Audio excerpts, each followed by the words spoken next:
Thank you. We move on to the next section, a special section this time. And for that, I'd like to introduce our special guest, Ms. Sonali Bendre.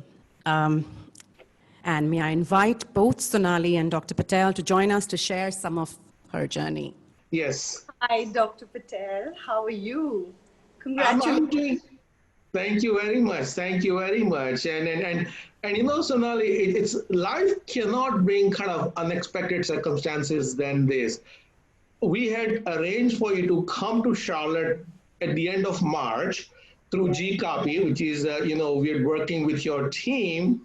And because of COVID-19, everything got kind of frozen. And here we are again in the virtual world. So what a coincidence. And first of all, I want to commend you for, not being defined by what you came across in life. And also commend you for being willing to talk openly about what you've been through. So I really want to begin by asking Sonali, I mean, what kind of insights would you like to share with the audience here about, your journey? Dr. Patel, first of all, coming from you, thank you so much. It means a lot. This book that you've written, I've had a chance to read it. It's when I saw the title, I must tell you that I was like, I don't know if I want to read this. Because I'm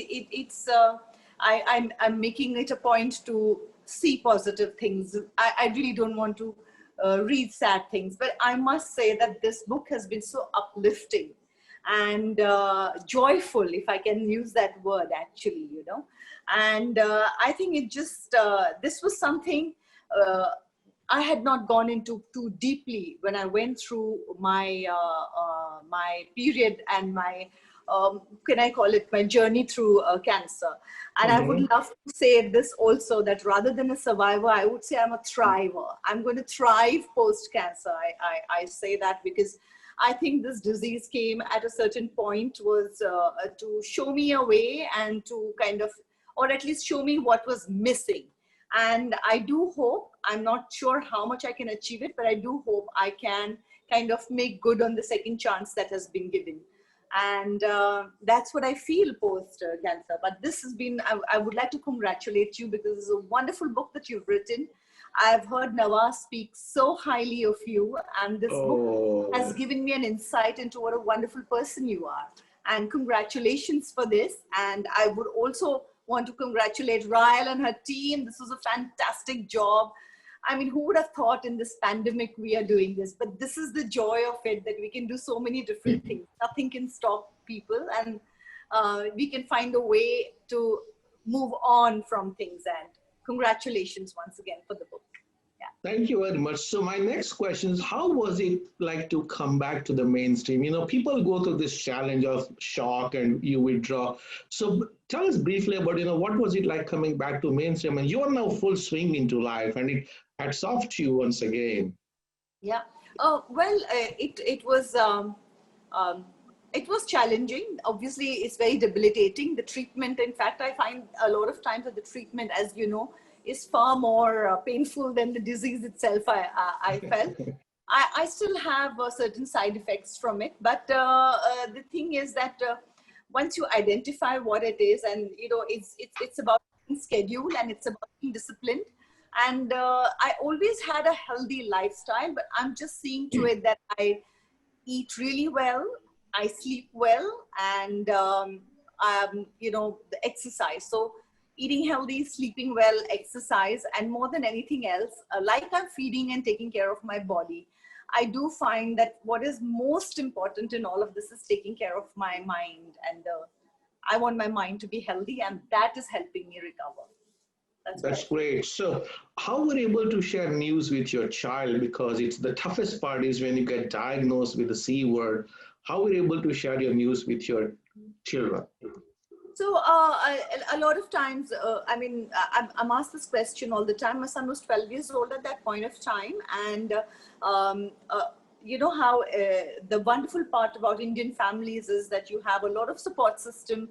And I do live with an extended family. So I did have enough support system to kind of have my child be at home over here while I was going through my treatment.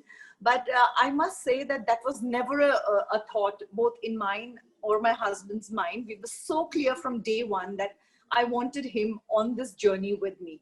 There were times when I felt that will it be too much for him to deal with? But the flip side of it was that, what if this was the amount of time that I had? Then I wanted to make the most of it while the treatment was going on. And I was just hoping to give him as much of life lessons as I could while I had the time. And I just wanted to be a bit selfish and, kind of soak in every minute that I had with him. So that comes to the last question, how was this joining support group help, if at all? And then how would you rate the importance of gratitude in the life, recognizing every moment that you have, you live to the fullest, not being defined by words she? So support groups are very, very, very important. And I think for me, my support group, other than the fact that I had a really strong knit family and friends, I think coming out and talking about it and understanding what is actually happening in the world and the feedback that I got from the social media, from the well-wishers and the fans, I think that also helped me a lot. So support group is very, very important. And here I would also like to add that support group for caregivers is also very important. Because while me as a patient, I had all the support, but my primary caregivers were going through a lot also. And a lot of times, because they are not the ones with the disease, you kind of overlook the fact that the primary caregivers are going through a lot, mentally as well as physically.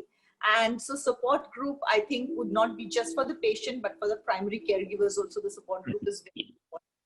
I took all the help that I could get. I went to a psycho-oncologist also, which helped me with my head space.